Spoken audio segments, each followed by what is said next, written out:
Jelas di situ.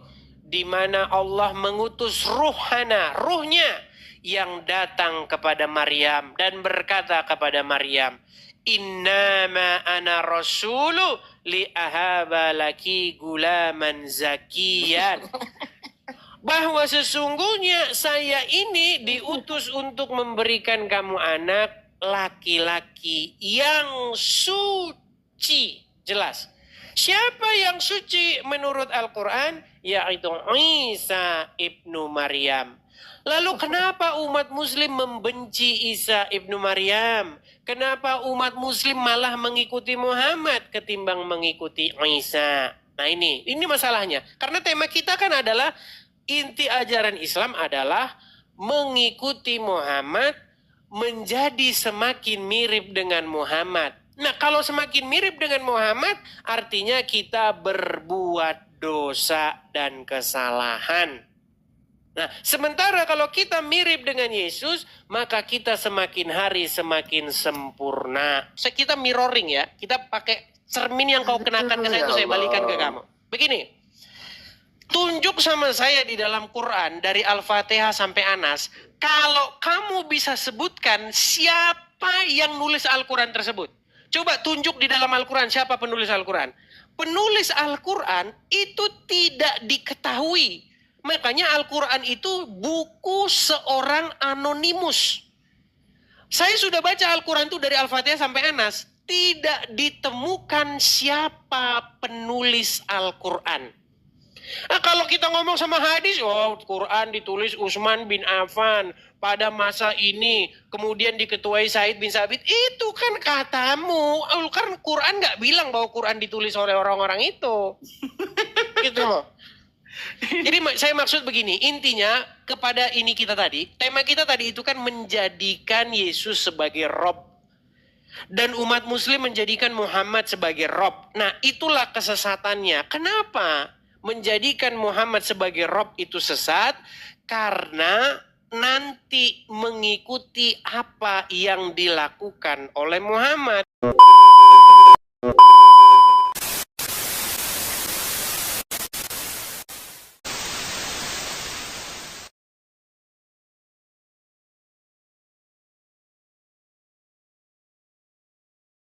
Saya kan nggak ada Mas Edis. Sehingga saya mengatakan, andaikan Al-Quran dibandingkan dengan Bible, itu ya sangat jauh.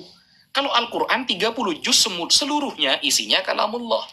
Tetapi Bible itu perkataan Lukas, perkataan Yohanes, perkataan Matius, perkataan Markus, perkataan Paulus. Misalnya saya tanya, Lukas adalah pencatat pendengar nomor 2. Dia bukan pendengar pertama. Dia mendapatkan kabar-kabar yang dia tulis seperti kisah para rasul itu dari orang pertama. Jadi dia seller yang dagang lewat owner. Jadi dia orang kedua. Nah, ketika dia adalah orang kedua yang mewartakan berita, saya minta satu nama saja. Misalnya ketika menceritakan perjalanan Paulus ke Damsik, lalu ada suara Yesus yang datang ke Paulus. Tahu dari siapa cerita itu Lukas? Namanya siapa? Kredibilitasnya dipercaya apa tidak? Satu ayat saja. Jangan Lukas secara keseluruhan. Kalau Lukas secara keseluruhan, Anda nanti akan bingung. Cerita tentang Paulus berjalan ke Damsyik, lalu ada datang suara Yesus yang datang kepada dia. Itu dicatat oleh Lukas secara tegas di dalam Kisah Para Rasul 9 dan Kisah Para Rasul 22. Siapa yang ngasih tahu siapa yang ngasih tahu Lukas cerita itu? Namanya siapa? Ya, namanya siapa? Dan bagaimana kredibilitasnya? Jangan dibandingkan sama hadis. Kata Anda, Imam Bukhari setelah meneliti hadis, ternyata hadis ada 600.000. Dan ternyata yang sahih hanya 6.000. Nah, itu menunjukkan bahwa saking dari ketatnya ilmu hadis, hadis itu bisa dipilih antara sahih dengan dhaif. Ada syarat-syaratnya. Syarat pertama, hadis bisa dikatakan sahih, ittisalus sanad. Jadi harus ada sanadnya. Mengabarkan itu tahu dari siapa dan kredibilitasnya gimana. 2, adalah adalatul rawi. Rawinya harus adil. Adil adalah malakatun tahmilu ala mulazamati taqwa wal muru'ah. Orangnya tidak ahli maksiat. Tidak kemudian ada orang yang ahli maksiat, kabarnya kita terima dijadikan tempat ibadah, dijadikan nilai syariat. Enggak. Nah, yang ketiga, orangnya harus dobet. Dobet itu apa? Cekatan. Ingatannya kuat. Keempat, tidak terjadi syad. Syad itu pertentangan antara orang yang terpercaya dengan orang yang lebih tinggi levelnya daripada dia. Yang kelima, tidak terjadi syad. Setelah itu, yang nomor 5, tidak terjadi illat. Nah, 5 syarat ini, kalau terpenuhi semua, baru hadis dikatakan sahih. Makanya ketika ada orang ngarang-ngarang hadis, ada orang nih ngarang-ngarang hadis, bukan perkataan Nabi tapi diatasnamakan kepada Nabi, maka hadis itu dinilai dhaif. Namanya hadis maudhu, makdzub, muftara. Hanya buatan. Itu tidak dipakai. Yang dipakai adalah yang sahih. Yang dipakai adalah yang sahih. Nah, ketat seperti itu apakah ada di dalam Bible? Gak ada, Mas Edis. Gak ada. Makanya jangan pernah membandingkan Bible dengan hadis sahih. Jauh ma baina sama'i was sumur. Antara langit dengan sumur. Apalagi dibandingkan dengan Al-Quran. Yang syaratnya Al-Quran adalah mutawatir. Ramai diriwayatkan oleh orang-orang yang kredibilitasnya di atas rata-rata. Nah, saya tanya misalnya. Tadi kan kita ini sebenarnya sedang mendengarkan celotehan Mas Edis tanpa membuktikan dengan data. Mas Edis tajam kepada Islam dengan sedetail rupa. Tapi ketika kita sodorkan kitab suci dia langsung hilang ingatan. Langsung lupa sebagaimana dia menyerang Islam. Langsung lupa sebagaimana dia bertanya tentang Islam. Langsung pura-pura tidur sebagaimana dia itu lagi di Isra Mi'raj. Kan seperti itu. Nah, langsung lupa. Nah, tapi giliran ke Islam nih, nggak boleh nanya kepada para pakar. Nggak boleh begini, nggak boleh begitu. Harus begini, harus begitu. Ketika kita yang menyodorkan di dalam Kodeks Sinaiticus yang namanya Markus 16 ayatnya sampai 8. Adakah data yang lebih tua dari Sinaiticus yang ayatnya sampai 20 yang menjadi rujukan umat Kristen sedunia sekarang? Ada nggak? Langsung, ya itu namanya, ya kita akui lah, memang kitab suci kita memang ada tambah-tambahan. Kalau kitab sucinya saja ada tambahan, apalagi ceritanya. Kalau kitab sucinya saja ada tambah-tambahan, apalagi orang-orangnya. Makanya ketika kamu mengatakan kita tidak pantas mengikuti Nabi Muhammad, karena Nabi Muhammad ada beberapa kesalahan. Misalnya, Nabi Muhammad itu manusia, Mas Edis. Dan kesalahannya itu hanya untuk menjadikan sebuah syariat. Bukan kesalahan murni, bukan. Untuk dijadikan syariat. Misalnya, Nabi Muhammad tidak sholat subuh. Maka ada istilahnya sholat qadha. Nah, unassa walakin li usyarri. Aku dilupakan oleh Allah agar untuk dijadikan syariat kemudian. Keren Nabi Muhammad. Beliau yang menyampaikan. Misalnya, Yesus mengutuk pohon ara di musim bukan waktunya pohon ara tumbuh. Ini panutan macam apa? Misalnya Yesus datang ke Probolinggo, mau nyari mangga, tapi di bulan Januari. Dia adalah panutan umat. Yesus datang ke Probolinggo, nyari mangga di bulan Januari. Mangganya baru tumbuh di bulan Juni. Ini saya mau bilang dia goblok, gak enak, dia panutan. Mau dibilang dia, direndahkan, gak enak. Bang, mohon maaf, Mas Yesus, ini bulan Januari, Mas, bukan bulan Juni. Mangga belum ada di Probolinggo. Kalau mau nyari mangga di bulan Juni, bukan Januari. Masa emas gak kenal sama Tuhan emas, gak nanya ke malaikat yang menumbuhkan, kok langsung main kutuk-kutuk saja? Ini apanya? Ini kesalahan fatal bagi orang yang mengatakan dia adalah firman Tuhan. Tidak ada firman Tuhan, gak ngerti sama musim, bayangkan. Musim saja nggak tahu, apalagi ajaran umat. Apalagi ketika Yesus menyuruh murid-muridnya untuk menjual pedang. Bayangkan, kok ada panutan miskin, Mas Edis? Kok ada Tuhan itu miskin? Kenapa dia tidak posting di Facebook dan Instagram meminta donasi untuk berperang? Kok kalah dengan Mas Edis yang dalam waktu 1 tahun bisa membuat rumah apologet? Yesus saja untuk mengumpulkan donasi mau perang, nyuruh menjual pedang murid-muridnya. Kenapa Mas Edis tidak menolong Yesus untuk membuatkan rumah apologet agar dia lebih bersahaja? Begitu. Saya kira umat Kristen sekarang lebih pantas menuhankan Mas Edis daripada Yesus. Mas Edis dalam waktu 2 tahun bisa buat rumah apologet. Yesus mau perang nyuruh jual pedang muridnya. Kasihan kali beliau. Apakah beliau bisa dijadikan Tuhan panutan? Ya nggak bisa lah. Nggak bisa. Beda dengan Nabi Muhammad. Ketika Nabi Muhammad memiliki kambing, lalu ada orang kafir meminta kambing beliau, apa kata beliau? Ambil semua. Sehingga orang kafir mengatakan, Wallahi inni ra'aitu Muhammadan la yu'ti ata'an ma yakhaful faqra. Demi Allah, aku melihat Muhammad kalau bersedekah seperti orang yang nggak pernah takut miskin. Keren Nabi Muhammad. Nggak kemudian ketika berperang, Utsman, Abdurrahman bin Auf, jual ya bajunya, jual ya, kita mau perang Badar nih. Kita mau perang Uhud nih, jual dulu ya baju-bajunya yang Ceramah mahal. nih. Jual. Jadi ceramah dia. Bukan seperti itu. Bukan Jadi seperti itu, ceramah Mas Edi. dia. Jadi kalau dibanding-bandingkan mengikuti Nabi Muhammad atau mengikuti Yesus, ya lebih keren Nabi Muhammad lah Mas Edi. Nabi Muhammad itu orang yang keren, gak seperti Yesus ke musim mangga, gak paham. Jadi Iya. ceramah dia. Monggo Mas Edis. Karena gak ada datanya gitu loh. Datanya mana? Datanya ini jawab pertanyaan saya ini. Nanti Ripa datang nggak bantuin Yusuf PI nanti gimana? Yusuf kan harus dibantuin ini. Yusuf PI harus dibantuin Wafi, harus dibantuin Rifa, harus dibantuin yang lain lagi nih. Hah, gimana? Ada mau ngomong nggak? Kan Saya kasih dulu kurang kesempatan. asem, preming kau. Lo. Aku tuh nyimak meskipun di luar.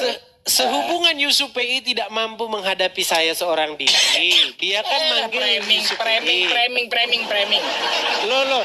Gak ada kayak gitu. Lihat. Dari tadi emang aku ada Teman-teman. bantu Ustadz Wapi. Nih lihat nih kan. Gelagapan Uni kan Ripa ada saya bantu, ngomong kan. Bunda Mila ada bantu.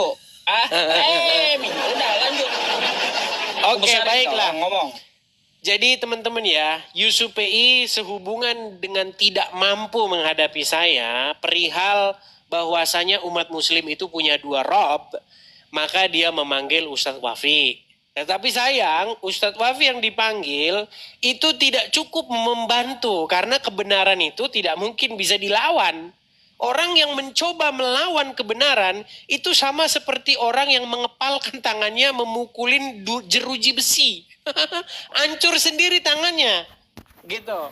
Kemudian dipanggil Rifa. Apakah Rifa nanti membantu ya menjelaskan kata Rob itu? Nantilah ya. Tapi saya tanggapi dulu. Ustadz Wafi, tadi dia panjang lebar ya. Begini Ustadz Wafi. Tadi Anda mengatakan bahwasanya masalah goronik itu seolah-olah membuat sebuah kesan bahwa itu belum terjadi. Padahal di detik yang sama Anda mengatakan bahwasanya maka Allah menghapusnya. Kalau Allah menghapusnya artinya setan itu memang sudah memasukkan ayat tersebut. Karena kalau dikatakan Allah menghapusnya tetapi setan belum memasukkan, artinya Allah menghapus sesuatu yang gak ada. Gitu loh. Padahal jelas sekali kan di dalam surat An-Najm itu di situ digambarkan bagaimana tidak seorang rasul pun ketika dia membacakan suatu ayat maka setan memasukkan. Nah, apa yang dimasukkan itu?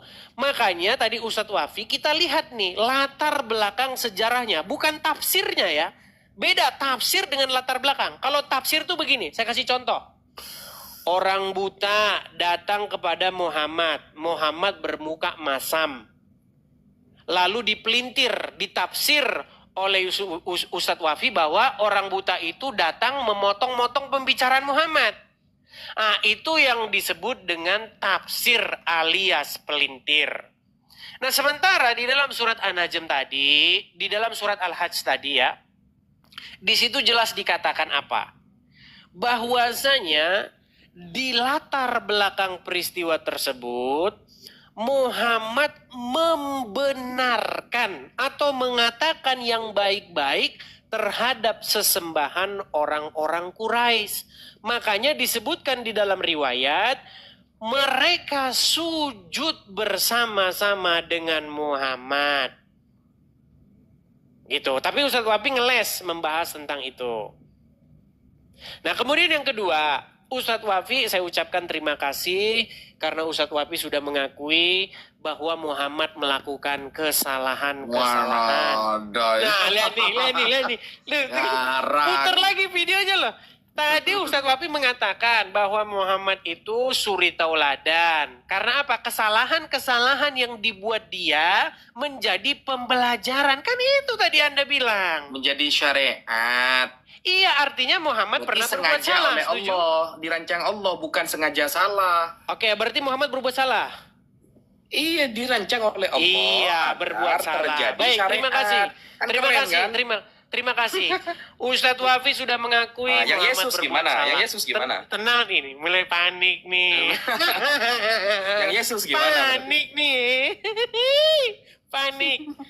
Oke, terima kasih atas pengakuan Ustadz Wafi bahwa Muhammad berbuat kesalahan. Makanya begini. Makanya teman-teman, Kalau yang Yesus harus ya saya ngomong dipotong Kalau terus Yesus nih nggak pernah salah, berarti kan tanda-tanda kata-kata saya nih. kan jangan dipotong. Tanda-tanda nih. Kata-kata saya jangan dipotong dong. Intinya, Ustadz Wafi sudah mengakui Muhammad berbuat salah. Dan jelas sekali di dalam ayat Sekarang. Al-Quran, Muhammad itu disuruh memohonkan ampun atas dosa-dosanya. Ya, jelas ayat Al-Quran mengatakan bahwa Muhammad memohon ampun atas dosa-dosa yang dia perbuat. Muhammad berbuat salah karena Muhammad salah ngucap wahyu. Muhammad berbuat salah kepada para petani kurma karena petani kurma dibikin gagal panen gara-gara ucapan dia. Muhammad juga mengatakan sesuatu yang dia tidak punya ilmu tentangnya. Muhammad juga berbuat salah karena dia berwajah masam kepada orang miskin, sementara dia sangat melayani orang kaya. Jadi banyak sekali contoh-contoh di dalam Al-Quran bahwa Muhammad itu berbuat salah. Sementara siapa yang suci menurut Al-Quran? Di dalam Al-Quran surat Maryam ayat yang ke-19. Jelas di situ. Di mana Allah mengutus ruhnya yang datang kepada Maryam dan berkata kepada Maryam, Innama ana rasulu li ahaba laki gulaman zakiyan. Bahwa sesungguhnya saya ini diutus untuk memberikan kamu anak laki-laki yang suci. Jelas. Siapa yang suci menurut Al-Quran? Yaitu Isa ibnu Maryam. Lalu kenapa umat muslim membenci Isa ibnu Maryam? Kenapa umat muslim malah mengikuti Muhammad ketimbang mengikuti Isa? Nah ini masalahnya. Karena tema kita kan adalah inti ajaran Islam adalah mengikuti Muhammad menjadi semakin mirip dengan Muhammad. Nah kalau semakin mirip dengan Muhammad artinya kita berbuat dosa dan kesalahan. Nah sementara kalau kita mirip dengan Yesus maka kita semakin hari semakin sempurna. Karena Terus Yesus data adalah pertanyaan contoh saya yang mana? sempurna. Udah mulai Data pertanyaan panik saya nih. mana ini? Udah mulai panik nih. Yang enggak, Kemudian yang kalau kedua. Kalau cuma Kemudian yang framing kedua. siapapun bisa. Nah ini kamu diam dia. Iya. Data pertanyaan saya mana? Berat ini. Sudah mengakui Lukas, Muhammad tentang salah nih. Lukas. Lukas tadi, Oke, ayo, Lukas. gimana datanya? Baik Lukas, baik.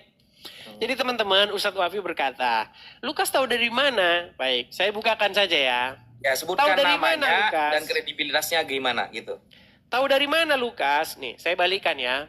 Ini bedanya Injil. Injil itu Sebutkan bukan nama ya. buku. Ya. Injil itu bukan buku yang jatuh dari langit. Makanya tidak ada kitab yang jatuh dari langit. Orang yang percaya kitab jatuh dari langit, mereka perlu dibawa ke rumah sakit jiwa. Tidak ada kitab yang jatuh dari langit. Semua kitab itu ditulis manusia, dikarang oleh manusia. Bedanya, apakah dia berdasarkan saksi mata atau berdasarkan halu? Perhatikan.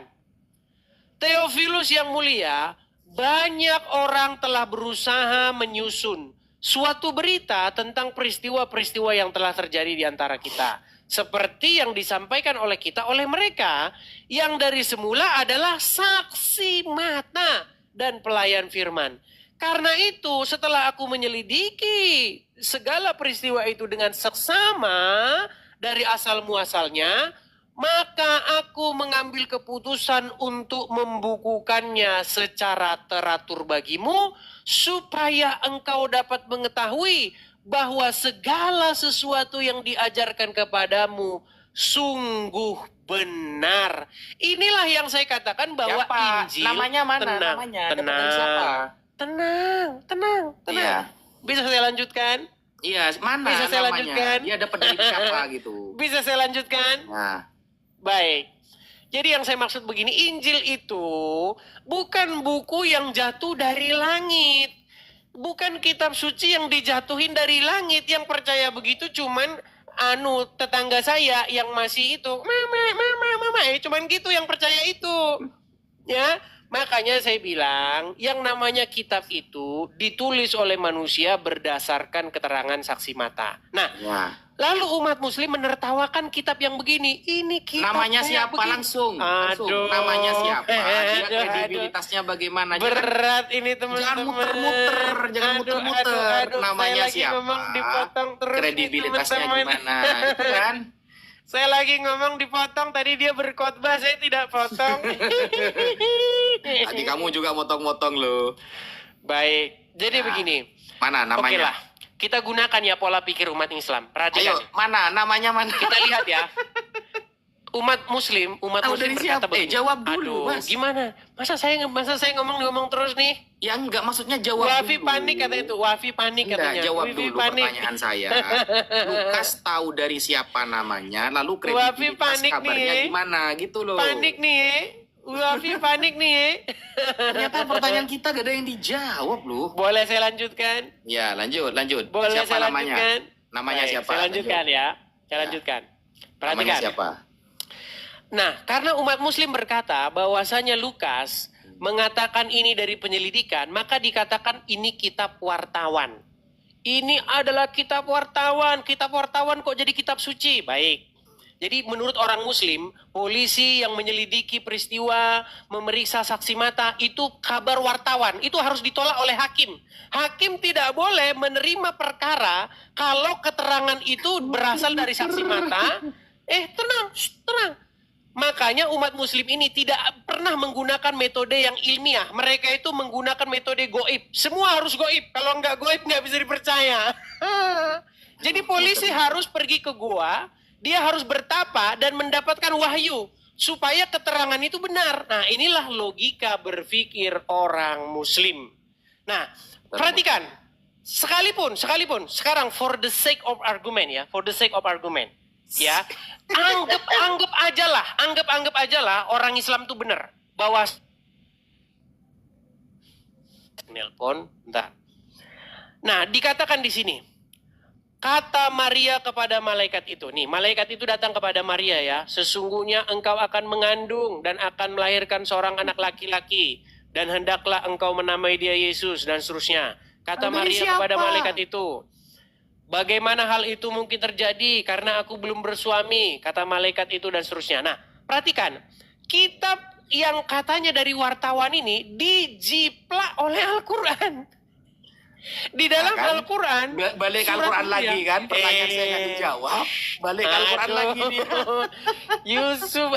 Yusuf Bey gimana nih? Masa Wafi udah panik nih? Ya enggak, maksudnya kita dituntut untuk pakai data kalau jawab. Tapi setiap pertanyaan kita, ini data ini.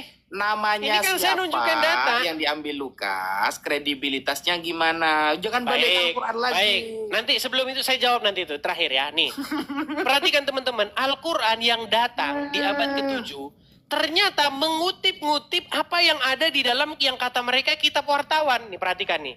Ia berkata, sesungguhnya aku ini seorang utusan dari Tuhanmu untuk memberi kepadamu anak laki-laki yang suci. Dan seterusnya, Maryam berkata, bagaimana mungkin ada padaku anak, sedangkan tidak seorang pun menyentuhku, dan seterusnya. Nah, intinya yang saya mau bahas begini. Gak ada jawabannya. Kisah itu sudah diceritakan di dalam Injil. Tidak ada yang baru. Tidak ada sesuatu yang heboh. Kemudian Al-Quran datang mengklaim itu dari Allah. Padahal jelas-jelas itu dari Lukas. Masalahnya begini. Lalu Yusuf Bey berkata, Wafi berkata begini. Lukas tahu dari siapa? Namanya siapa? Ya. Begini, saya jawab. Injil Lukas itu tidak membuang-buang waktu dengan mengatakan namanya ini, anaknya ini, terus dia sekolah di sini. Untuk apa? Dia hanya mengatakan saja para saksi mata. Saksi mata kan banyak. Kan banyak saksi mata. Kenapa dia harus tulis namanya ini sekolah di sini, anaknya ini. Sekarang saya mau tanya balik. Kalau nanya lagi pertanyaan Di saya dalam belum dijawab. Al-Quran. Wafi udah mulai panik. Ya, bukan. Wajahnya udah merah nih. Pertanyaan Saya kamu ngomong, sudah kita jawab pakai saya data ngomong semua. dia Sudah dia pakai- ganggu. kita jawab pakai Perhatikan data semua teman-teman. nih. Saya ngomong dia ganggu dengan ketawa ketiwi. Kik, ya kan? Bu. Padahal dia tadi ngomong saya dengerin, ya kan? Di mana datanya? Dia jadi Jawabannya ngomong mana? nih. Saya ngomong, dia ganggu. Dia ngomong, saya diam. Ini Datanya mana Mas Edis? tidak mencerminkan minta data, diskusi yang kan? baik. Tadi Saya saya minta tuh data. tunjukkan tuh dibalik. Tadi udah saya balikan kamera saya. Apa itu? Apa Sampai itu? nunjukin Al-Quran. Saya balikan kamera saya tadi. Saya bilang, Lukas dia tidak menuliskan di situ. Saksi mata yang saya periksa adalah Udin, sekolah di sini, anaknya ini. Kemudian Mustafa, namanya anaknya ini. So, untuk apa Lukas ngomong begitu? Jadi bilang aja saya nggak tahu gitu kan enak. Bukan tidak tahu, Lukas Siapa tidak namanya? sedang membahas siapa-siapa saja yang diperiksa. Lukas menjelaskan apa yang didapat dari saksi mata, bukan Ya, siapa saksi katanya matanya. kan banyak nih. Katanya saksi Sekarang- matanya banyak. Sekarang saya bisa tanya Sebutin satu balik saja, ya? namanya Gini, siapa? begini saja, Satu begini aja saja. namanya siapa? Begini saja, Wafi, biar kita nggak bolak-balik. Saya pakai ukuranmu itu. Kita mirroring ya. Kita pakai cermin yang kau kenakan ke saya itu Ya saya balikan ke Allah. kamu. Begini. Tunjuk sama saya di dalam Quran dari Al-Fatihah sampai Anas. Kalau kamu bisa sebutkan siapa yang nulis Al-Quran tersebut. Coba tunjuk di dalam Al-Quran siapa penulis Al-Quran. Penulis Al-Quran itu tidak diketahui. Makanya Al-Quran itu buku seorang anonimus. Saya sudah baca Al-Quran itu dari Al-Fatihah sampai Anas. Tidak ditemukan siapa penulis Al-Quran. Nah, kalau kita ngomong sama hadis, oh Quran ditulis Utsman bin Affan pada masa ini, kemudian diketuai Said bin Sabit, itu kan katamu. Kan Quran nggak bilang bahwa Quran ditulis oleh orang-orang itu. Gitu loh. Jadi saya maksud begini, intinya kepada ini kita tadi, tema kita tadi itu kan menjadikan Yesus sebagai Rob. Dan umat muslim menjadikan Muhammad sebagai Rob. Nah itulah kesesatannya. Kenapa menjadikan Muhammad sebagai Rob itu sesat? Karena nanti mengikuti apa yang dilakukan oleh Muhammad. Muhammad berbuat dosa dan kesalahan. Sementara Isa di dalam Al-Quran seorang yang suci. Nah kemudian pertanyaan terakhir. Mengenai pengutukan pohon ara. Saya balikan. Ini sering dibawa oleh mereka isu bahwasanya pengutukan pohon ara itu salah. Karena Yesus nggak tahu pohon ara itu berbuah pada musimnya. Perhatikan. Perhatikan ya. I guess. Apakah pohon ara itu berbuah pada musimnya? Dengar. Isu PI, kalau saya ngomong janganlah ganggu dengan ketawa ketiwi. Ya. Tadi saya ngomong saya diam, Anda ngomong tadi saya diam, gitu. Saya nggak ganggu, gitu. Jangan panik lah. Perhatikan, saya mengetik begini. Apakah pohon ara berbuah pada musimnya? Dijawab oleh AI begini. Ya, pohon ara berbuah musiman. Tetapi, perhatikan. Tapi ia juga dikenal bisa berbuah sepanjang tahun atau di luar musim. Makanya saya balik dulu ya. Saya balik dulu. Nih. Contoh nih. Ini di belakang rumah saya. Nah, kalau saya berharap bahwa pohon jambu saya itu saya datangi dan ada buahnya, nggak salah, karena saya memang mengharapkan ada buah dari situ. Nah, masalah di mana Yesus mengutuk pohon ara yang bukan pada musim buahnya, itu bukan sebuah kesalahan. Karena apa? Karena pohon ara itu seharusnya juga diharapkan oleh Tuhan Yesus ada buahnya di situ. Makanya dikatakan pohon ara itu memang berbuah pada musimnya, tetapi dia juga berbuah di luar musim. Makanya di situ Tuhan Yesus mengharapkan pohon itu berbuah. Ada buah didapati di situ, tetapi dia tidak berbuah. Seperti itu. Silakan.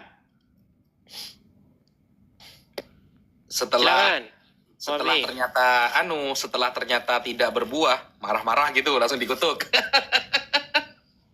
Karena dia tidak menghasilkan buah. Kok bisa marah Tuhan itu? Kenapa tidak? Masa Tuhan marah kok salah? Sementara Tapi Allah Kutu, marah. Orang ya, mau Allah gini, marah gini. nggak apa-apa. Nah. Yesus marah nggak boleh. Gimana Ya, ini? dibesarkan Ustaz Yusuf. Ada saja mereka ini. Ya, bisa nggak dibesarkan?